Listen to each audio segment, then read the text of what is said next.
रत्नागिरीच्या खेडमध्ये भोसते घाटातील रस्त्याला मोठे तडे गेलेत। मुसळधार पावसामुळे रस्ता धोकादायक झालाय। हे तडे गेल्यानं वाहन चालकांमध्ये चिंतेचं वातावरण आहे। प्रशासनाकडून तातडीनं दुरुस्तीच्या कामाला सुरुवात झाली। याचा आढावा घेतला आमच्या प्रतिनिधींनी। गोवा महामार्गावरील भोसते घाटात मी उभा आहे आणि आपण पाहू शकता अशा पद्धतीने भोसते घाटाचं हे वळण जे आहे हे अवघड वळणाचं वळण आहे आणि या ठिकाणी जो रस्ता आहे मुख्य रस्ता, या रस्त्याला अशा पद्धतीने तडे गेलेले आहेत। आपण या दृश्यामधून पाहू शकताय आणि तातडीनं उपाययोजना म्हणून या ठिकाणी प्रशासन देखील अलर्ट मोडवरती आलं आणि इथं पडणाऱ्या ज्या भेगा आहेत, रस्त्याला पडणाऱ्या भेगा ह्या बुजवण्याचं काम देखील या ठिकाणी सुरू झालेलं आहे।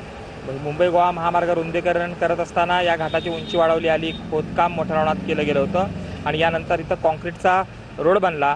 या कॉन्क्रीटच्या रोड बनवताना दोन भागामध्ये हा बनला गेला आणि इथली जी भेग आहे हे आता अशा पद्धतीने मोठी होत गेली आणि यातून पाणी जे आहे हे झिरपायला सुरुवात झालेली आहे। आतमध्ये पाणी जात आहे। यानंतर या रस्त्याला धोका निर्माण होऊ शकतो, म्हणून या ठिकाणी ज्या भेगा पडलेल्या आहेत हे बुजवण्याचं काम जे आहे हे सुरू झालेलं आहे। मात्र हे टर्न मोठा असल्या कारणाने इथं वाहन चालकांना सध्या जीव मुठीत घेऊनच प्रवास करावा लागतोय। व्हिडिओ जर्नलिस्ट नागनाथसह कृष्णकांत साळगावकर, TVN मराठी, खेड, रत्नागिरी।